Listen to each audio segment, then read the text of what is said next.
quick as you can, so that Okay, you lost me, but I know. get the idea. It's the math of music. I never. When friends and I were talking about how many languages we speak, and I said, well, English, high school French, and music. I said, you know, I said, Yeah, it's a language. They wouldn't accept that music as a language, and They don't they understand do that. not understand. It can be seen as a religion. Oh, music is a religion. Yeah. You're giving me such great ideas for an essay. Well, write them down. Well, yeah, I'm going to do that. I just have to The worm turns. all my keywords.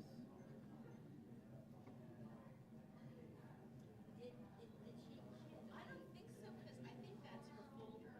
Oh, maybe she thinks she's working. Oh, is that what? Sharon's working the sale. Here, I was Is that thinking of Sharon? her. I'm pretty sure she's coming back. And there comes Mary. And along comes Mary. Isn't that the song? Yeah. I was just thinking the same thing. Me too.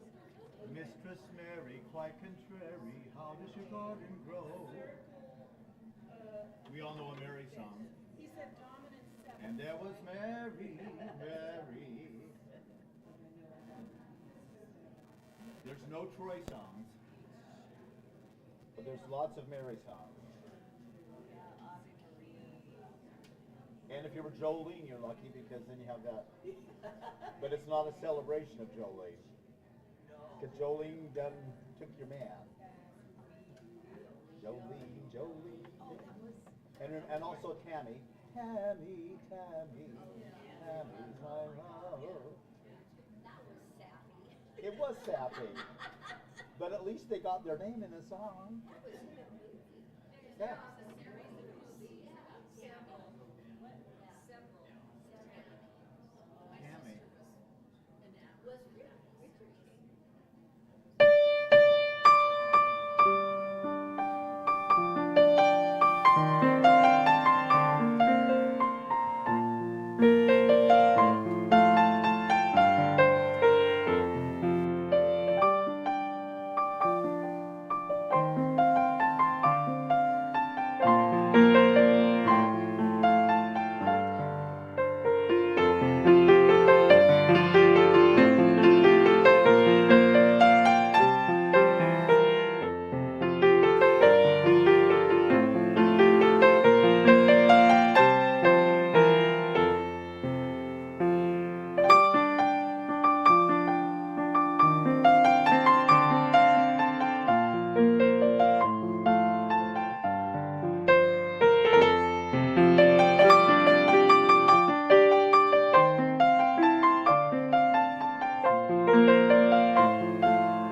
Good morning, friends. I have my back to you this morning. Hello. I don't have a medical problem. I broke the piano bench last Sunday, and I was balancing on 2 legs for the whole service. So the bench is being rebuilt. Let's sing a morning song together out of the gray hymnal, hymn number 163, For the Earth Forever Turning. I invite you to rise in body and or spirit, and let's sing together.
Good morning. Welcome to the Olympia Unitarian Universalist congregation. Thank you for joining us today. We're so glad that you are here. My name is Alicia Seegers Martinelli. I use she, her pronouns, and I am a member of the worship arts team. I'm a white, middle-aged woman with dark brown and grayish hair, and today I'm wearing a white shirt and a blue-green shawlette knit by congregant Polly Taylor, which will be in this year's auction. Leading worship with me today is our minister, Reverend Mary Gear, Reverend Sara Lewis, the Director of Community and Faith Development, and Troy Fisher, our music director.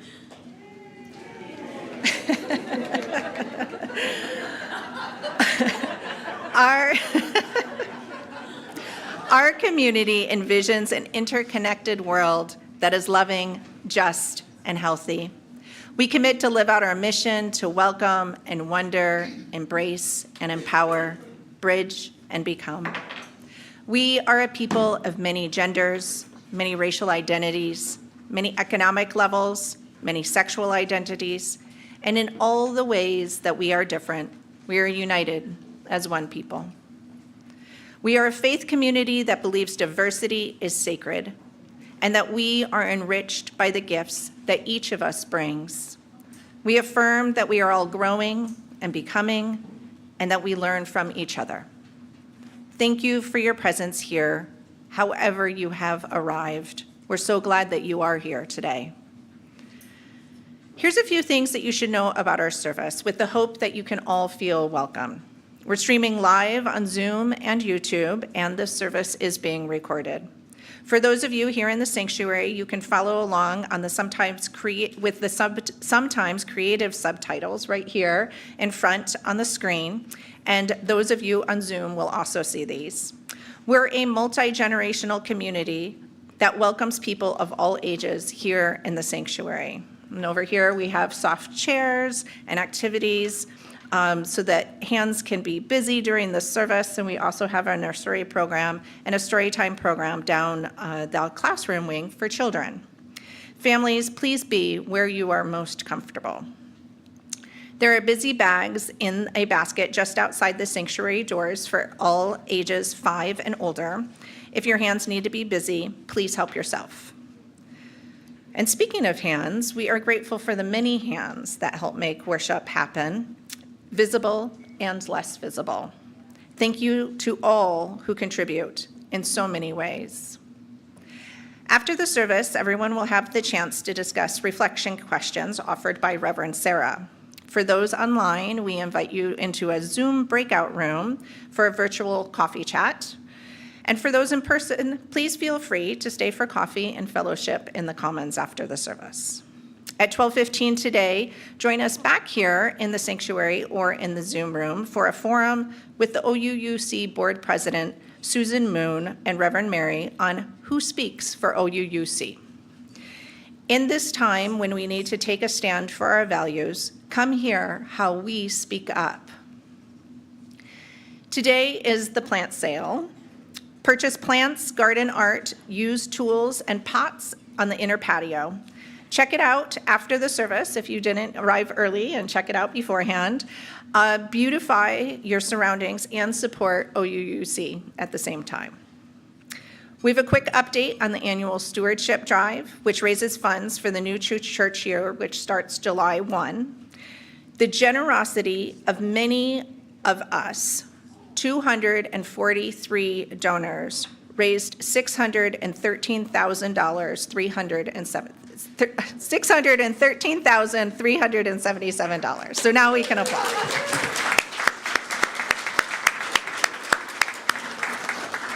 This is more than $60,000 more over last year. So thank you. Well done.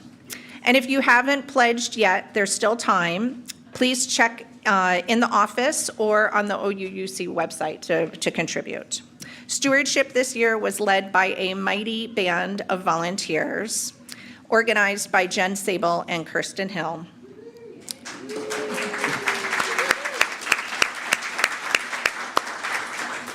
Look for more information and the names of the entire team in the weekly update. We appreciate them all.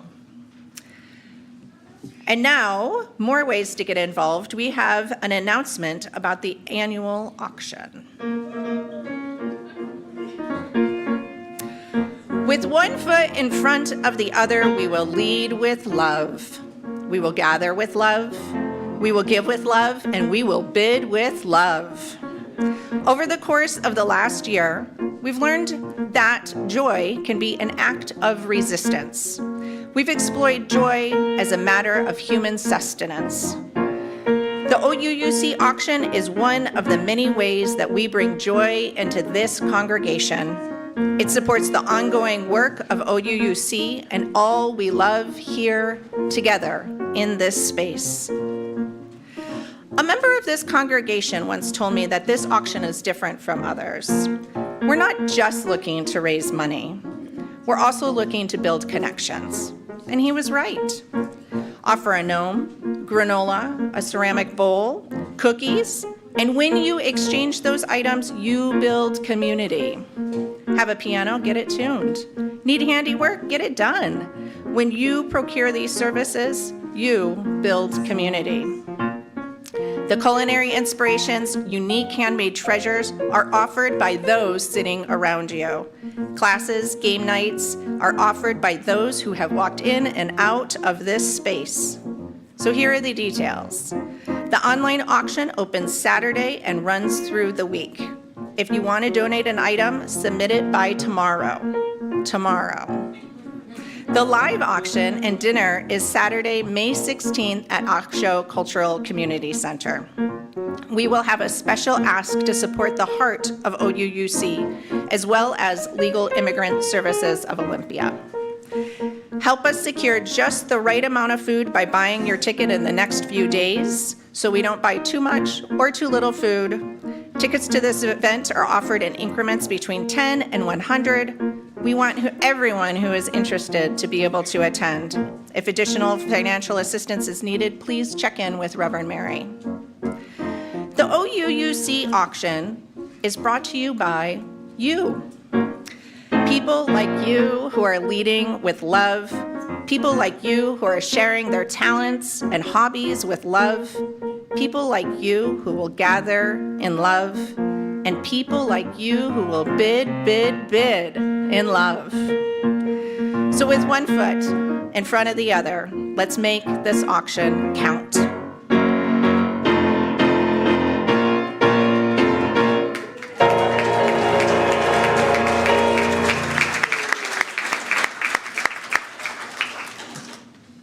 Now, let's open our hearts and our minds as we prepare for worship.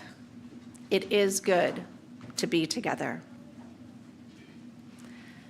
This morning, we join Unitarian Universalist congregations around the world in lighting our chalice, the symbol of our faith tradition, with the words of Song Hak. With the lighting of this flame, let us grow the radiance of joy. With the lighting of this flame, let us spark the brilliance of hope. With the lighting of this flame, let us shine upon the hearts of all those who suffer, who yearn, and who crave the joyful noise of community, all beings, not one left behind.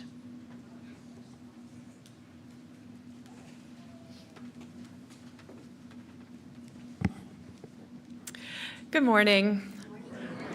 I'm Reverend Sara. I use she, her pronouns. I'm a middle-aged white woman with dark brown curly hair, today wearing a black dress and a purple stole.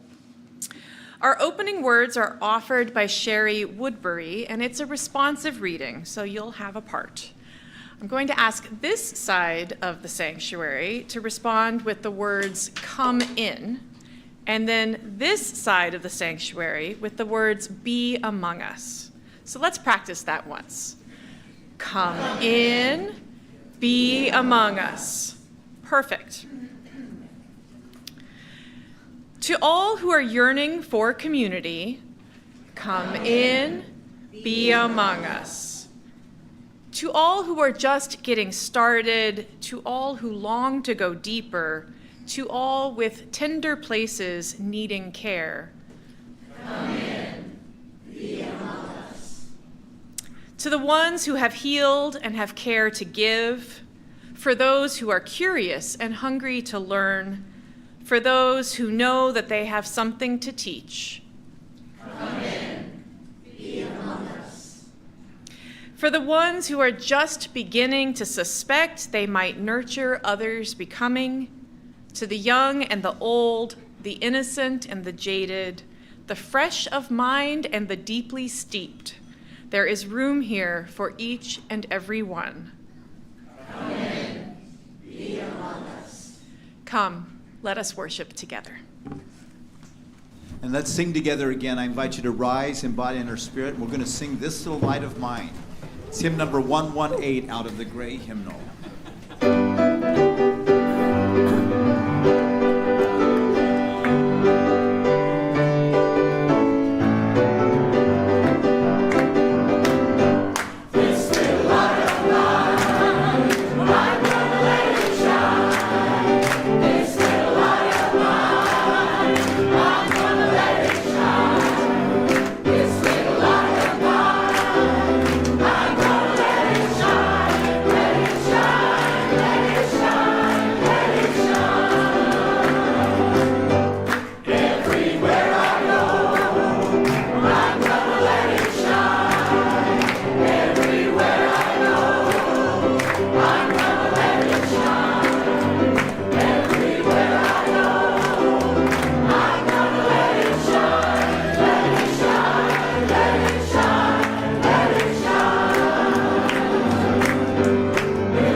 You sound magnificent making a joyful noise this morning. The story I have for you today is entitled When Friends Come to Church, and it's written by our very own Reverend Sara with input from her son, who could relate to these circumstances. So Brian had been coming to a UU, Unitarian Universalist Church, for their entire life, ever since they were a baby. They went to the children's classes, they went to the camps in the summertime, they did the family sleepovers, they went to the congregational picnic. And there were a bunch of elders in the congregation who had known Brian for his whole life. And they would ask about his trumpet lessons and if he was in the marching band. And they would tell Brian stories about when they were in the marching band when they were young. And then Brian became a teenager, and he decided that he wasn't so interested in the trumpet. He took up the drums, and he joined a punk rock band. He dressed all in black, he pierced his nose, he colored his hair purple, and he hung out with new friends. And all of the elders at the church still loved him. They might not understand this punk thing, but they would ask about the gigs that his band was doing. And they would tell stories about all the bands that they got to see live back in the day. The thing is, Brian's new friends weren't so interested in church. So every once in a while, a friend would say something about churches and, the things that they did wrong. And it was uncomfortable for Brian, and he would want to say, but my church isn't like that. But he was uncomfortable and embarrassed and didn't quite know how to do that. And then every once in a while, one of his friends would say, I wish there was a place where I could talk about philosophy and beliefs and explore and work with other people on justice issues. And Brian would want to say, my church does that. But Brian wasn't comfortable. And sometimes one of Brian's friends would be hurting and in pain and want to talk with someone, and Brian would think, I have a church with a minister and all kinds of caring adults who love me and who I can talk to. But Brian wasn't comfortable saying that to his friend. So one day, Brian decided to be brave and to share with his friends about his church. So he told them about this cool place where he could explore his beliefs, and he was supported, and he had all these wonderful adults who cared about him and who would listen to him, and how they did work for justice in the world together. And his friends listened, and they were silent. And then one of them said, well, that's weird. And they changed the subject and they moved on. And Brian felt really bad because they'd taken the courageous step to try something new, and it didn't quite work. So Brian decided to not talk about church with his friends anymore, but it felt like there was an important part of himself that he couldn't share. He would hang out with his friends and not talk about church, and he would go to church and feel this disconnect with the rest of his life. Well, one day, Brian's church had a mutual aid day. There was plant and clothing exchanges, and there was a repair shed where folks could get things fixed, and there was a sharpening station. And that's where Brian was working. He was helping an elder in the congregation who had known Brian for his entire life to sharpen her sewing scissors. And while he was doing that, Brian heard a loud, booming voice say, Brian, yo, what are you doing here? And Brian looked up, and it was his friend, Cooper. And next to them was the friend, Star. And Cooper said, we saw a flyer for this event in the guitar store downtown, and we thought it would be cool to check it out. And it was cool. Brian showed them all over the church and talked about what they did, and Cooper was really interested in the group that came every week to prepare and cook for those who were food insecure, and said, I've been looking for a place to volunteer. I would like to do that. And Star said, I've been reading about Buddhism, and I would really like to meditate. I'm interested in the meditation group here. And they both looked at Brian and said, why didn't you tell us about your cool church? Well, after that, Brian decided that he would talk more about his church. And so it was a little uncomfortable at first. And over time, with practice, Brian got better at it. And what he learned is that some people just weren't interested or they didn't understand, and that was okay. And other people might come and visit the church and decide it wasn't for them, and that was okay too. And it was a good place for Brian, and it was a good place for other people too. And so Brian could have the sense of his life as complete, and he could be visible and whole in the world. His church became like school and music and going to the dentist, just part of life. And it felt good to be able to be who he was in the world. Thus ends our story.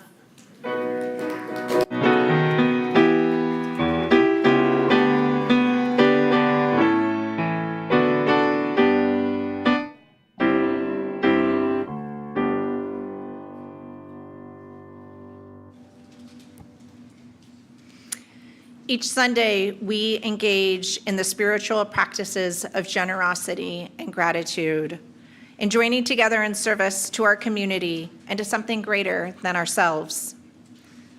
This is an opportunity to express our gratitude for the gifts that life has given us, for the network of relationships in which we live, and for the presence of this community.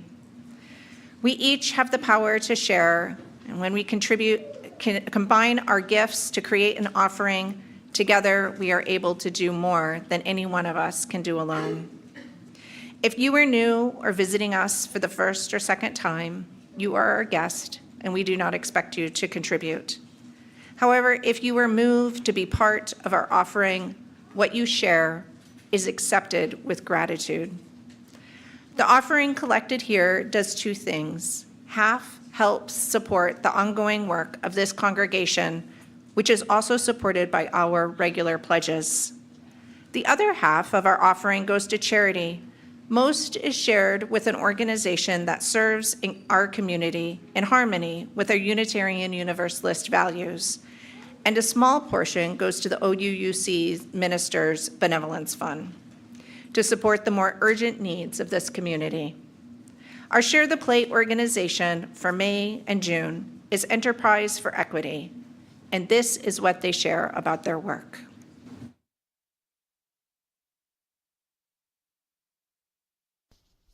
Hello, UUC friends. Thank you so much for selecting us to be the recipient of your Share the Plate monthly offerings. For 25 years, Enterprise for Equity has supported people, especially those with low incomes and barriers, to start and grow businesses so they can generate an income through self-employment. We do this through training, mentoring, and microloans, and with support like yours, we're able to offer this at no cost. We often do this work in partnership with local tribes, other nonprofits like Michiantla, Grub, and ASHO, the Department of Veterans Affairs, the Division of Vocational Rehabilitation, so we reach people across the region. We do this because business ownership is a critical pathway into the workforce for many people. For those who need flexibility, who don't have access to traditional employment, those who live with disabilities, or just have something really unique to offer. A few years ago, Bob came to us after battling addiction, lacking confidence, and with a fragile hold on an idea to make an income through his own business.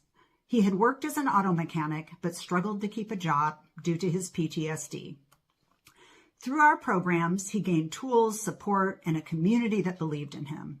Within 6 months, he launched his mobile auto mechanic business, and today his business and life are stable and thriving. And Bob's story isn't unique. 70% of our business planning program graduates are still in business 5 years later. This is well above the national average. And you've likely seen these businesses at our local farmers markets, arts walk, storefronts, and across the community. What starts as a fragile dream can become something much more. Many business owners go on to become employers, buy homes, build credit, and give back, while running businesses that care about people, planet, and prosperity. And that's what your support makes possible. It allows us to offer this work at no cost and to walk alongside people like Bob as they build something real and lasting. So truly, thank you. We offer our thanks to all who give, including those who give electronically. You can find out about that in the order of service or on the OUUC website. Now may the offering be generously given as it is gratefully received.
Thank you so much for your generosity and all the ways you share your many gifts, including your voices.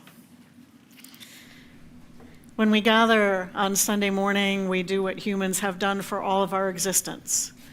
We come together in times of worry and fear, and in times of celebration and joy. So let's come together bringing all that is on our minds and in our hearts, and let's open our hearts to the complexity of life as we place stones in the water of community. We'll hear a drum beat. I invite you to allow its resonance into your body. It's the heartbeat of life, the heartbeat of our community.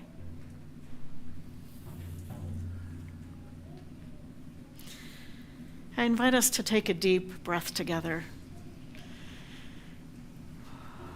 In and out, feeling the air as it enters and leaves your body.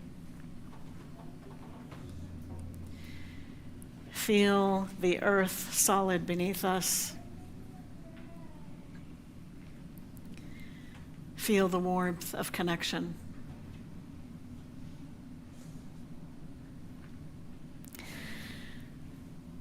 Linda Hart shares that she took a bad tumble last week and injured her shoulder. She is well cared for and doesn't need any extra support right now, but appreciates our good wishes and healing thoughts. Linda, we send you our healing love with hopes for a speedy recovery. Let's open our circle wide now. For those joining us on Zoom, I invite you to share from your heart by entering in the chat. Those of us in the sanctuary will be able to see your sharing on the screen, and it's also shared with me and the pastoral care team. For those on site today, I invite you to come forward if there's something you'd like to bring into community. You may place a stone in the water as you hold your sharing in your heart. So let's hear the heartbeat of our community as we reach out our hearts in love and care to all who share today.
We'll place a stone in the water for all that has been shared online, shared from the heart. And one more stone placed in the water for all that we hold in our hearts and that remains unspoken. We hold together all that has been shared. May you feel that you have been seen. May you know that you are loved.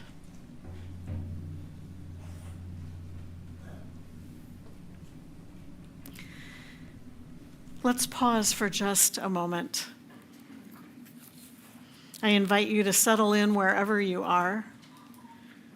You might soften your gaze or close your eyes and breathe in and breathe out at your own rhythm and pace.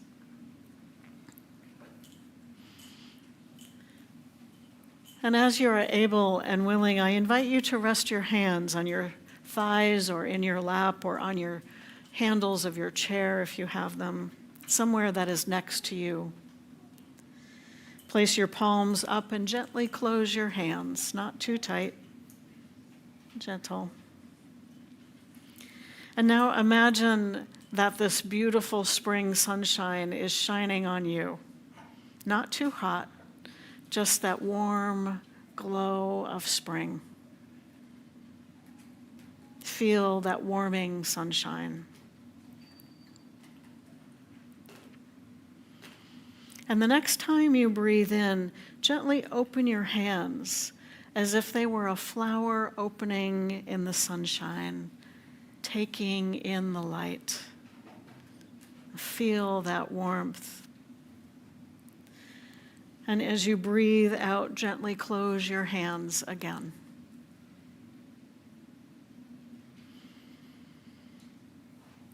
And open and close your hands a few more times as you breathe in and breathe out.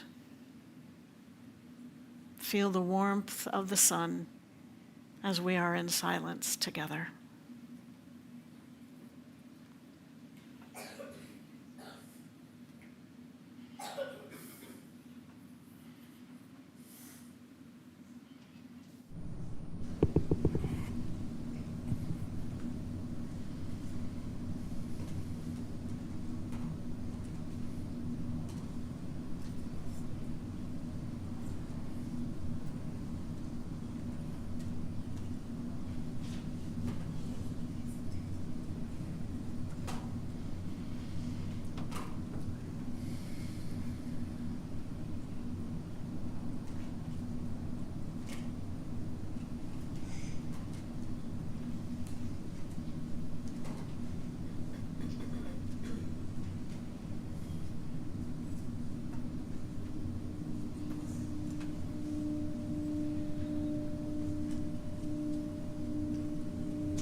Today's first reading is an excerpt from the book Speaking of Faith by Krista Tippett.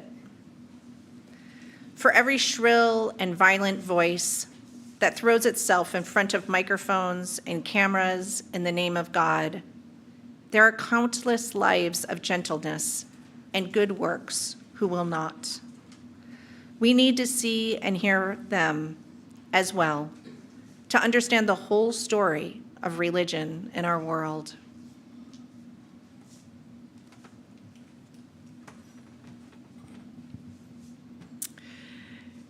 When I was growing up, my family taught me that it wasn't okay to talk about your religion in public, or even with most friends and family.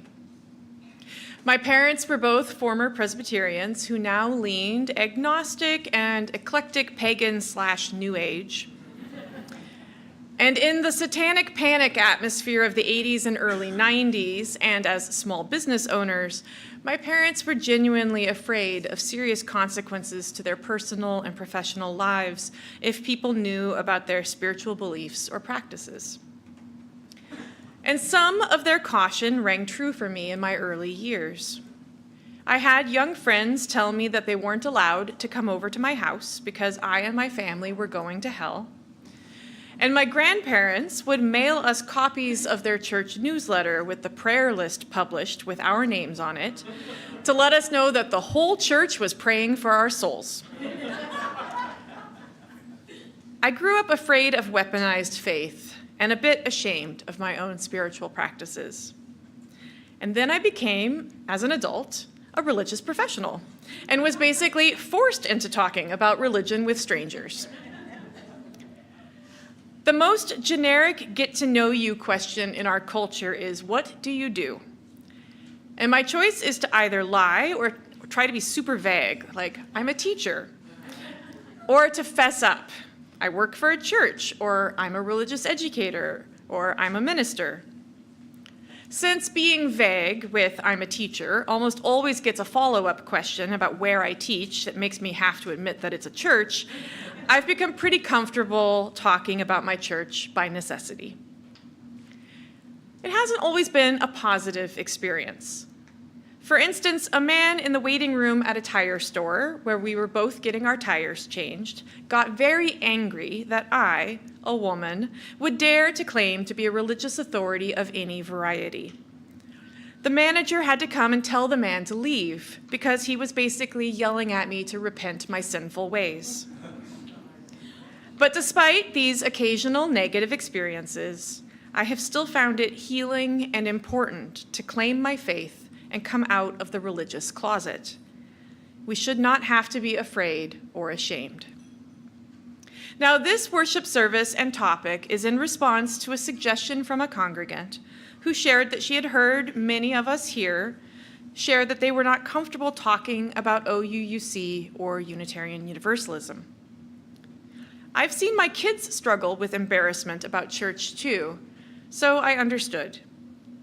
And I put Church is Not Fight Club in the title of this worship service as a reference to the book and movie of that name, Fight Club, which features the line, "The only rule at Fight Club is that you don't talk about Fight Club." The members of the Fight Club might see each other somewhere in their regular lives and just nod but never acknowledge that they know each other because it's a totally secret club. And that sort of thing may be fun for some people, I suppose. But our faith communities and UU congregations are not secrets. We can, and I believe should, talk about them. We don't need to be afraid or embarrassed.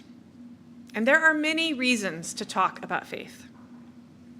The first reason we should talk about our congregations and UUism is that there are people out in the world who want to find something like what we have. There are people looking for community or a place to feel like they belong. There are people who want to find a place to volunteer with others or wondering how to feel like they're making a difference in the world. There are people longing to feel accepted. There are people wondering how to answer their kids' questions about faith or how to instill good values in their kids. There are people wanting to explore their own questions about faith and spirituality. There are people who want to sing together or worship together, and so many other reasons why a person might be delighted to find out about this community. I myself only found out about Unitarian Universalism by accident. When I was 15, I attended a gathering of the Covenant of Unitarian Universalist Pagans, also known as CUPS, at the University Unitarian Church in Seattle. I was looking for a community, but found the CUPS group too old for my teenaged self. But the building was full of interesting posters and brochures that hinted at a kind of church that I might like. So I rode the bus back over on a Sunday, and the rest is history.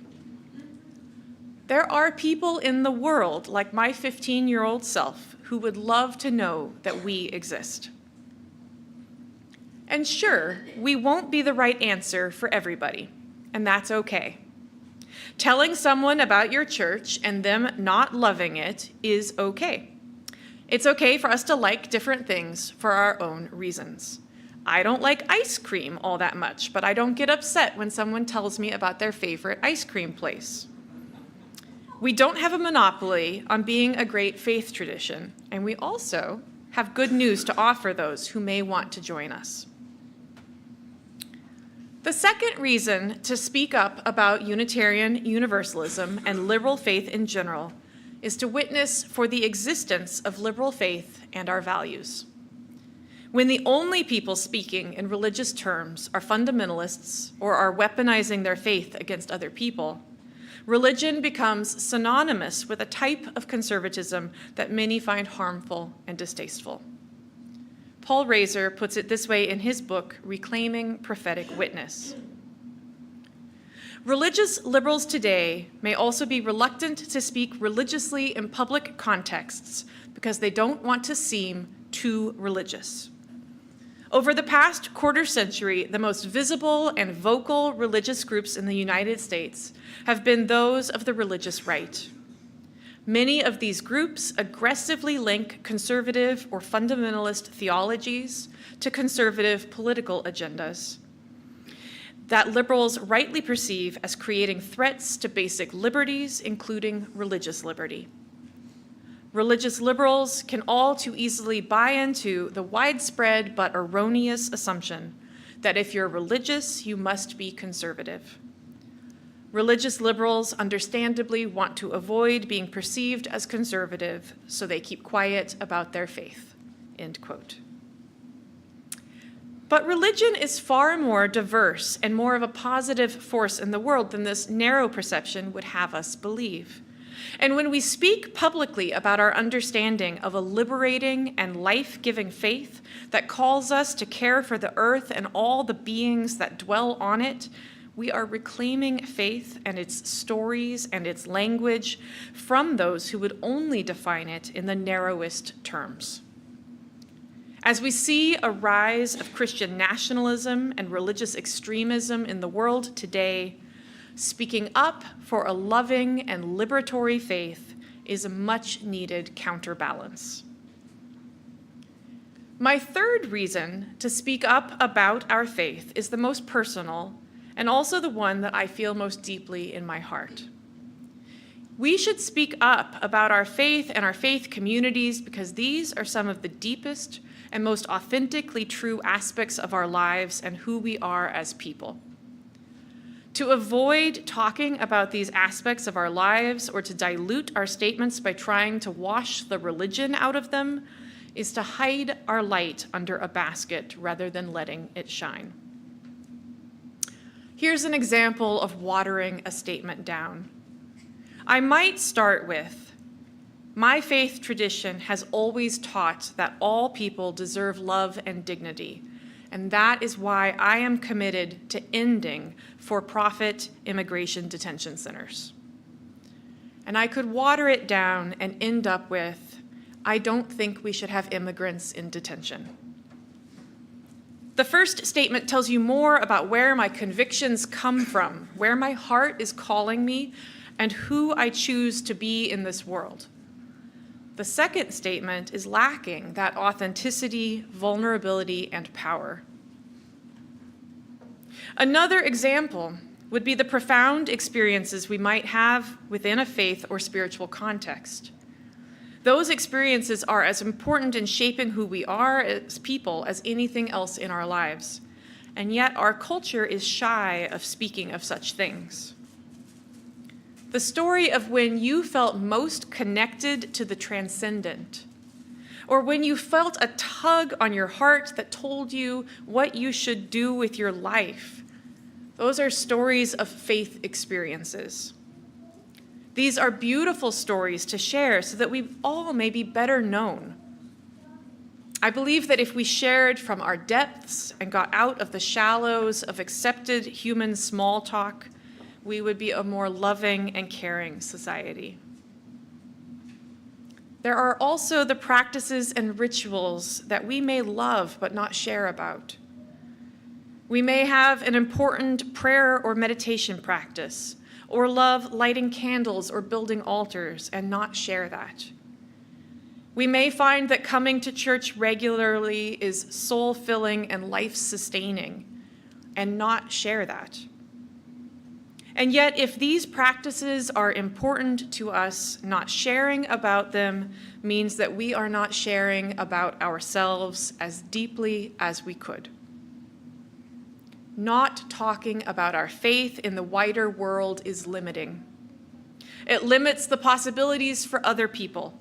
It limits the possibilities for faith in general. And it limits the authenticity and depth of our own personal expression in the world.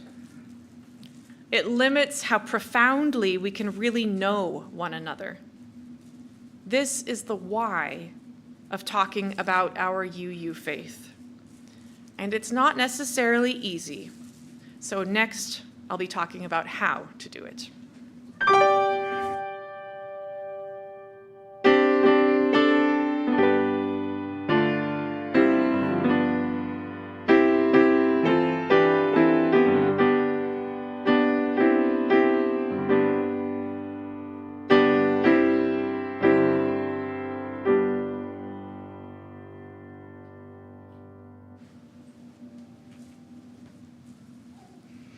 Our second reading is an excerpt from the article, "What Do I Say After I Say I'm a Unitarian Universalist?" by Reverend Barbara Wells Ten Hove. All my life, people have been asking me what it means to be Unitarian Universalist. Sometimes I've used other words to describe it. Other times I've used songs or poems. But most of the time, I, like you, have to struggle to come up with my own words to describe this faith I have spent a lifetime committed to. And I can assure you, it hasn't been easy. Despite the fact that over and over again, we hear people tell us, "I sure wish I'd learned about Unitarian Universalism sooner." Many of us are reluctant to tell people about our church. Yet churches and church-related communities grow most and best when people bring their friends. But talking to our friends about Unitarian Universalism can be daunting.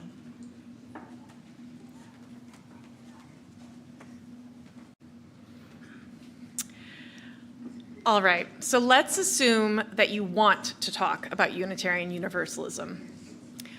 But geez, this is a pretty tricky faith to talk about. It has a really long name, for one thing. And it's also a small and little-known tradition and an unusual type of church. There is no doctrine. Congregations are all independent and can be very different from one another. And within any given congregation, there are people with wildly different theologies and practices. How are we supposed to explain this to people who are used to a more rigidly defined and controlled idea of religion? There are two curricula that I've taught that I'm drawing from in my advice on how to talk about UUism. Articulating Your Faith by Barbara Wells and Jaco B. Ten Hove, and UU Elevator Speech by Aaron White. Both of these curricula note the unfortunate tendency of many of us to frame our explanations of Unitarian Universalism in the negative. For example, we don't have to believe in X, or we don't make anyone do Y. As refugees from something strict that didn't work for us, it makes sense that we might be tempted to frame it this way. But this is very like a quote by Erasmus Darwin, uncle of Charles Darwin, that I'll paraphrase as, "Unitarianism is like a featherbed, there to cushion your fall as you leave Christianity." We're more than a safety net. So the first bit of advice for how to talk about UUism is to frame it positively. It's not just freedom from something, it's also something positive in its own right. For instance, we could frame universalism as freedom from the idea of hell and damnation. But I prefer to tell people That in universalism, I find the radical idea that everyone is worthy right now as they are, no matter what. I have found a profound understanding of being loved without having to earn it that has filled my heart and healed my soul. And that is why I am a Unitarian Universalist. What would be your positive yes to Unitarian Universalism? Talk about that, not just about the negatives that you have been freed from. Next, there is the tricky bit of all the UU facts that we may or may not have on the tip of our tongue. Our UU history and theology and practices is a big subject, and not everyone has the interest to go deep into UU trivia. Other faiths may have a creed that can be memorized and recited if someone asks what you believe. We don't have that. Other faiths have broad cultural impact or share more in common with mainstream faiths, and thus don't have quite as many questions to answer from the curious. We are at a disadvantage when it comes to explaining our tradition. So here, my advice is to not feel like you have to have all the answers. You don't have to be an encyclopedia or Google. For goodness sake, people can look things up. Instead of getting into a trivia quiz, just tell people what facts about Unitarian Universalism matter to you. For instance, one congregant in a UU elevator speech class I was teaching put this in their speech. I appreciate that this tradition has deep historical roots and can trace its theology back to the early days of Christianity. I like knowing that there are deep roots and that this isn't something new. That's a way of sharing a fact, but in the context of why that fact matters to you. That brings me to the next challenge, namely that none of us can speak for all UUs. There is so much diversity of theology and practice, and even though we share values, there's still a diversity of ideas about how to put those values into action. So when we talk about Unitarian Universalism, it's important to speak from our own perspective and not generalize for all UUs. You might get the common question, do UUs believe in God? When we answer that question, you could say something like, UUs have many different beliefs about God. I appreciate that I am free to believe how I believe about God and be in faith community with people who experience God differently than I do. Again, my advice is to be personal and authentic. Don't get hung up on prevarications like, well, some people think this, and other people think that, and still some other people think this. You don't need to speak for all UUs, just for yourself. Another piece of wisdom for speaking about faith comes from Krista Tippett, the host of Public Radio's On Being, which has been a format for deep conversations about religion and belief. She shares the importance of being relational and staying interested in the experiences and ideas of the other person you are talking to.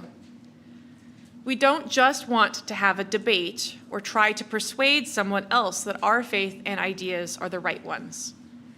We want to share, and sharing means listening as much as it means speaking. Krista Tippett writes in her book, Speaking of Faith, faith is as much about questions as it is about answers. It is possible to be a believer and a listener at the same time, to be both fervent and searching, to honor the truth of one's own convictions and the mystery of the convictions of others. The context of most religious virtue is relationship, end quote. When I share that I am a UU or that I am a religious professional, I will often get a response from others that is a sharing about their own faith experiences. Sometimes people share with me how they have been wounded by religion and no longer go to church. Or sometimes people share about their own practice and why it is important to them. In these conversations, my goal is not to assert that UUism is right and they are wrong. Instead, my goal is to have a real human conversation about what is important and meaningful to each of us. I've had strangers on the bus sing their favorite Sunday school song from when they were kids to me. And I've had other moms share their fears for their kids because of how they were abused themselves in their childhood churches. Listening deeply to other people's faith stories is just as important as sharing our own story. And we don't have to have answers, we just need to listen and care. That sounds hard. Or, wow, that seems like it was a really important experience for you, are fine responses. My final bit of wisdom is about the value of mystery.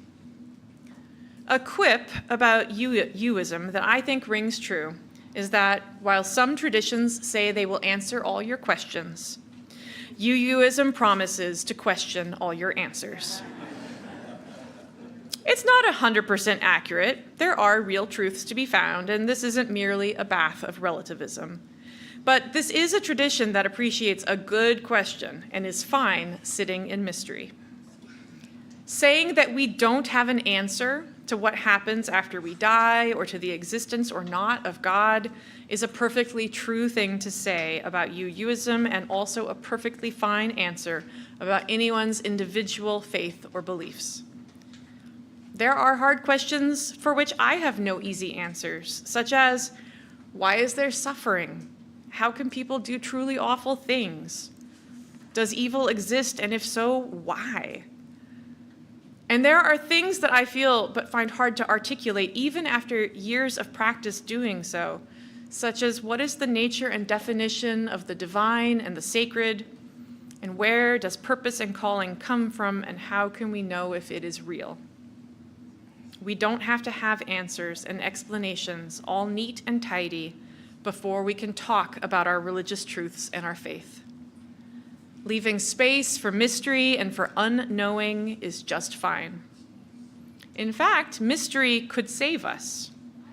Krista Tippett puts it this way: mystery is the crux of religion that is almost always missing in our public expressions of religion. It eludes and evaporates beneath the demeaning glibness of debates and sound bites. Mystery resists absolutes. It can hold truth, compassion, and open possibility in relationship. This relationship could redeem our otherwise hopelessly literalistic, triumphalist civic and religious debates. We could disagree passionately with each other and also better remember the limits of our own knowledge. If mystery is real, even more real than what we can touch with our five senses, uncertainty and ambiguity are blessed.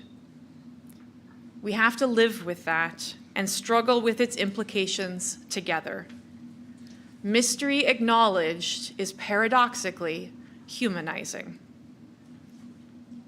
So here is my recipe for speaking about OUUism, or really any faith tradition important to you. Take one big scoop of whatever fills your heart and soul, and another big scoop of mystery and things too large to truly answer, and then mix those together with care.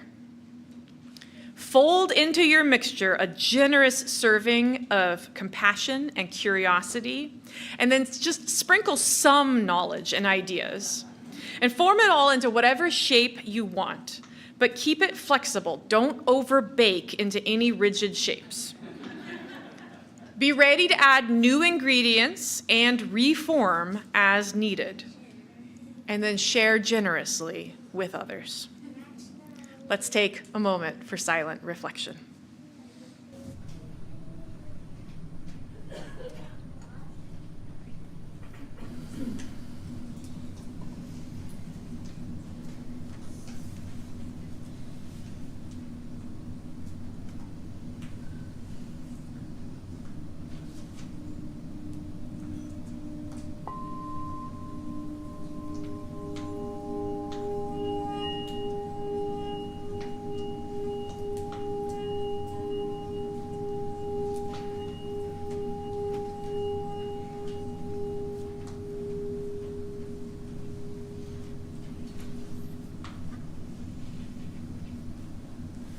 invite you to rise and let's sing together a closing hymn. Out of the Teal Hymn Book, hymn number 1058, Be Ours a Religion.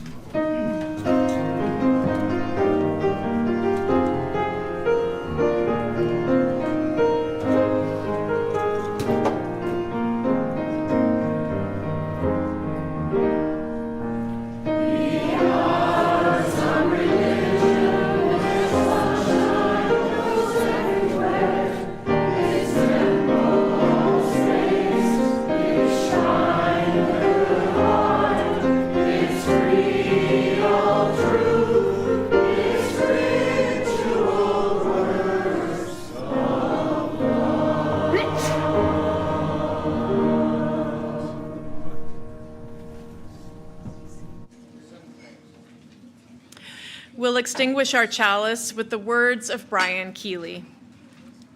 The chalice is now extinguished, but its light lives on in the minds and hearts and souls of each one of you. Carry that flame with you as you leave this place and share it with those you know, with those you love, and most especially with those you have yet to meet. May you go with joy, go with commitment, go with love.